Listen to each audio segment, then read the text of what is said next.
Welcome back to another Aftermath edition of the Orange Crush podcast. Today, David and I are in a much different tone than our usual Aftermaths for the last couple months. Halloween has still really hung over Clemson. It was a house of horrors in Death Valley on Saturday night. David Hood has got the lights off in his house. Maybe there's a poltergeist at his computer. Who knows?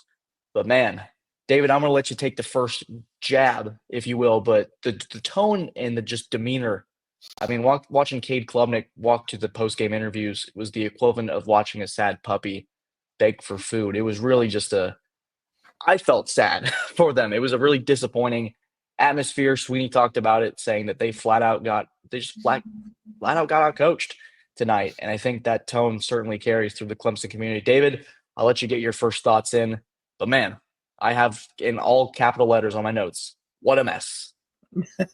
Well, I wanted to set the mood here, so I've just gone all dark, and it is Halloween hung over. It was a horror show in Death Valley. We talked about the fact that with the Virginia game, the fans never were really into it, right? It just, they sat there the entire time. Clemson wins fairly easily. The atmosphere in Death Valley tonight was fantastic. Absolutely great, right? Like, you couldn't ask for any better. These fans wanted something to cheer for. And I wrote in my thoughts piece that after Taj Boyd and Sammy Watkins were recognized for their accomplishments going into the Clemson Athletic Hall of Fame, man, this crowd was ready to go. And Clemson gave them pretty much nothing to cheer for because this was a mess. You are right. It was a mess on offense. It was a mess on defense. It was a horrific mess on special teams. Coaching was bad. Execution was bad. And sure, you absolutely tip your hat to Louisville and say congratulations. You've got your first win. But tonight was a perfect example of Clemson beating Clemson. It was a mess. There you go. I think the theme this week was sort of trying not to repeat the sins of the past, and Clemson ended up stumbling into the same habits and characteristics that we saw in the Notre Dame game after the bye in 2022, sort of the same habits from the Miami game after the bye in 2023. The momentum, it felt like Clemson was really building something, and I'd love to sort of address this to you because I think many people are looking at the schedule from this year, and I think when you looked at it in maybe July, you thought, okay, this is a pretty strong schedule. Florida State should be at least decent. NC State with Grayson McCall should be decent. A lot of teams just falter at the wayside, and Clemson played inferior competition for 2 straight months. And I think Louisville was the first real test since Georgia. And sort of seeing them get punched in the mouth again, I saw the pass protection breakdown, which Sweeney called solid tonight, which is interesting in its own right. But you saw the little jumpiness from the UGA game. You saw a little bit more of a lack of flow, I think. And it's interesting to see how the rest of the year is going to play out for this team because I think a lot of thoughts have really changed in the last 3 hours. So it's going to be interesting to see how it plays out, David. I think overall, I mean, you're sitting in your dark room. Apologize. Someone just walked in the room and freaked out that I was recording and then just left. But much like that person just freaked out and left, Clemson came in there with an expectation. That expectation was quickly shattered. And it felt like they were trying to find some semblance of confidence that really was never there. And it's going to be interesting. It's going to be interesting to see how this team responds. We're going to find out a lot about them. Not to be too much of a cliche machine, but we'll find a lot about them at Virginia Tech. I thought that Dabo mentioned, I think, the run defense, how there were signs that there were issues there. Oh, look, there were not just signs. There were huge road signs with flashing lights going, there are issues here in the run game, especially out on the perimeter. Isaac Brown goes for 150 for Louisville. There weren't just signs. Oh my, this was somebody hitting you over the head with a meat cleaver type deal, and you knew it was going to cost them at some point. And it wound up being against Louisville tonight. And, that kind of goes back to the failure. And then it's just a lack of toughness. Now, we can go really deep here. And I can tell you that Peter Woods goes out. There's a difference between a chop block and a cut block. Louisville was doing cut blocks. Those are legal for the most part. I thought there were a few that were kind of questionable, but those are cut blocks. Peter Woods goes out. DeMonte Capehart goes out. And then, this is where you get into the depth of the program, because then you've got Armin Mason, who just hasn't played. Jaheim Lawson, who's kind of coming along. There's some kids in there that 3 years ago would have never sniffed the field, and now they're out there having to play significant snaps against a really good opponent. That's a systemic problem within the program, but a lack of toughness. They got punched early. Louisville decided to come out. We're going to cut block. We're going to punch you in the mouth. We're going to play press man on your wide receivers, and Clemson just never responded. Not until it was way too late. I think you're giddy if you're Pittsburgh and Virginia Tech. I know Pittsburgh just got punched in the mouth in their own right against SMU, but you look at the way that Clemson's run defense I felt looked lost at times, and it reminded me. So I'm going to take you guys through an NFL Patriots fan perspective. 3 weeks ago in London, they're playing the Jaguars, really bad football team right now. And Jacksonville, I think, ran the ball 18 straight times, and they were getting 5, 6, 8 yards a pop. And it was that sort of mentality of, we're going to run the ball every single time, and until you prove otherwise that you can stop it, we're not going to do anything else. I mean, Tyler Shuck, as well as he's played this year, didn't really have to do much tonight to really elevate this game. It really was Louisville's ground game. And then obviously Clemson, you talked to me about this, looking at the box score, Clemson dominates time of possession. They outgain Louisville. So you start looking at, they didn't turn over the football, but you start to look at blocked punts. You looked at blocked kicks, points that are left on the board, field position that you're giving up. And it reminded me of a team that we've seen from the past that we've been told it's a little different. We've been told that we're not going to repeat the same mistakes as we have before. And Clemson wanted this to be a November to remember, David. And I think they're going to want to forget this one pretty quickly. Yeah, there was some stats. You can talk about stats online. I wrote it in my story. But Clemson, 217 of their yards came in the fourth quarter. 44 of their 101 plays came in the fourth quarter after they were already down by 2 scores. That tells you, a lot, all you need to know.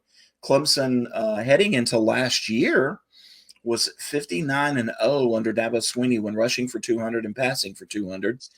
They did that, lost to Duke. Heading into tonight, they were 65-1 with those numbers. They did both tonight, but lost yet again. That's some numbers. And then 7.8 yards per carry for Louisville on the ground.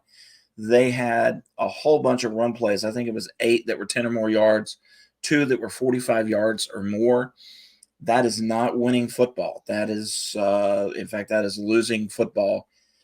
You can go inside the numbers. You can take a look at a lot of different things. You can take a look at the play calls. Did the press man bother Cade Klubnik? Why didn't we throw into that flat hole behind cover 2? Why? There's a whole lot that you can talk about. It was just a system-wide, as I wrote, a system-wide failure. And now this team has to kind of regroup. They go up to Virginia Tech next week, then Pittsburgh. The sense of frustration, I think, boiled over, and we talked about the fan that was right below us, Yep. who at one point, so Clemson, you're down, really should have been in the 2-minute offense the entire fourth quarter. And Dabo said, yeah, we should have had more urgency. Well, duh. Should have been in 2-minute offense the entire fourth quarter, especially after you take over and you're down two plus scores with over 11 minutes to go. And there's 23 to 25 seconds elapsing to get a play call. And then they turn and look at the sideline again. And then they sugar huddle. And you're like, what in the world is going on? And one of our colleagues said they do understand that they're the ones down by 3 scores and not up by 3 scores, right? It just baffling. The whole night, just absolutely baffling. Yeah, the defense was bad. The fact that they had lost a couple of key players, not good. The offensive play calling, baffling at times. Where's the middle? Where's the drag? Where's the cross? You're not getting anything up the middle, so then all of a sudden you bring a guy in motion and drag another defender into the box on a run play and your receiver doesn't block. What in the world is that? Yeah, and you think in the bye week that you have and Sweeney talked about this, sort of talking about explaining how they're going to approach this open date. And it was we're going to run a lot of situational stuff for the veterans that have played a lot to give them some rest, but more of like just mental thing to sort of go through those situations. And then we're going to give our reserves a lot of reps, a lot of practice. And I think just to quickly touch on the lack of urgency, and then I would love to give a comment on the offense in the beginning of the game, which I think you and I looked at each other a couple times going, we haven't seen this in a while. But the fans, the commentary, when the stands are empty and you get to start to hear some of the fans chirping, that was really entertaining of just the frustrations. People were irate in the stadium tonight, asking them, please, imploring them that you're down by 19 with 11 minutes to go and you're moving the ball. You're just not moving the ball fast enough. And it was like I was watching an NFL offense in the first quarter on Sundays where you're just huddling up, you're clapping, and you're going out there, you're trotting like you're up 19, like one of our colleagues alluded to. So it was just puzzling, sort of the lack of urgency of yes, they haven't been in this situation before. So it feels like this may be something that a championship team would practice. And then in the beginning, offensively, David, I think Louisville, the message from the coaching staff this week was, yeah, Louisville's really aggressive defense. They're going to blitz. They're going to drop a lot of people back. They're going to run a lot of different things. So it felt like Clemson in their mind was, okay, if they're going to come down the middle, maybe we need to attack on the sides where there's not as much space. But once that clearly wasn't working, you got to have something else to go to and fall back on, especially with 2 weeks of preparation. So I think the term systematic failure certainly applies here, that this is the time where you should be well rested with a lot of energy. You got the home crowd, you get the playoff race right ahead of you, you got your destiny, all your goals. You worked your tail off to get here, and you fall flat in your face once again in November. Really interesting night. It's going to be, I think I'm more fascinated than ever to see how this team responds on Saturday afternoon at 3:30 in Blacksburg, just because, yeah, the playoffs are probably not in the cards anymore. How does this team regroup, move forward? Well, yeah, and so we can talk about that. Clemson, we thought, hey, if somehow they only lose one game during the regular season and don't make an ACC championship game, they could still be an at-large team. That now appears to be gone because you've lost now to an unranked team in a bad way. This was a beating. Let's face it. SMU and Miami of Florida are both undefeated. Clemson has one loss. Pittsburgh has one loss. So we'll figure out what happens there in a couple of weeks. But you take a look at what those two teams have left and you go, okay, so you really need the common opponent with SMU is Louisville. SMU beat Louisville. Clemson didn't. So Clemson really need SMU. Let's say Miami goes undefeated to lose twice to win that tiebreaker. But SMU has Boston College, Virginia, and that very woeful Cal team. Do you see a loss there? Miami has Georgia Tech, Wake Forest, and Syracuse. Which one of those teams do you think is going to rise up and bite somebody? Can it happen? Absolutely, it can happen. It's college football. Anything can happen.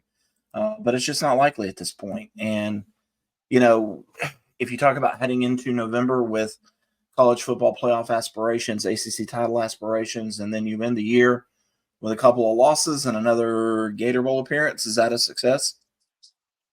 Probably not. Not in this team's eyes at the very least. I would say, and we'll get probably the same speak, but I'm just sort of trying to be as transparent for our audience here. And I feel like the coaching staff certainly, I mean, they'll be happy in the moment. Hey, we won our bowl game. We accomplished that goal. But it's going to be in the back of your mind that something greater was in the horizon and very much in grasp on paper. But once again, it's going to be probably the same story as 2022, because 23, it was a disaster from the very beginning. And the playoffs weren't in the card there. It's another Clemson team that was riding high heading into November, and you fall flat in your face once again, David. So it's going to be interesting. But we'll be ready to rock and roll. Tuesday will be interesting to see where the committee ranks Clemson, just from a pure opinion standpoint, not even from the perspective of if they're not going to be in the 12th team initial slot. But will they even be ranked? That's going to be a question, too. How much do they take the weaker schedule into account? Go, hey, now they finally played another good team. Where do we slot them as a committee? I'm fascinated by it, David. I really, really am. Well, you've played two teams with the Pulse and gotten bitch slapped by both of them. So can we quote that for you? Yeah, I mean, that's just kind of the way it is. And, I don't know how the committee will view that and will they be ranked? I mean, gosh, they're going to drop like a rock after this one. And it's going to be hard to get that back. Pitt lost in a big way tonight. Virginia Tech lost up at Syracuse. They're down a quarterback. Who knows what's going to happen there? How about South Carolina? Now that game, South Carolina slaps Texas A&M tonight and looks pretty doggone good doing it at times. And now that game, who knows, man? Could Clemson be, an underdog at home? Still a lot to play for. Still more 4 games in November. 3:30 next week against Virginia Tech. But I'm more interested in what Dabo has to say tomorrow night at 6 o'clock to us. Because That after will they be watch good. the film, and then I'm going to go back and watch it, and we will have more questions. I'm more interested to see what he says then. And as Dabo Sweeney says, that the film is always the truth teller. So we'll see what kind of dialogue we're going to get tomorrow night, and we'll have it all ready at TigerNet, guys. Ride the course and ride with us. Drop your thoughts down below on this Aftermath podcast if you're still up with us. And it's, as David puts it, it's going to be, I think daylight savings kicks in tonight, right? That's what you told me. So it's 1:20, and in an hour it will be 1:20. So if your body clock is ready for another 1 a.m. and you want to drop a comment about Clemson's loss to Louisville, feel free to do so. And we want to thank our sponsors for making these conversations possible. Guys, thank you as always. If you travel to Death Valley this weekend, be sure to get home safe. Take care and have a good one.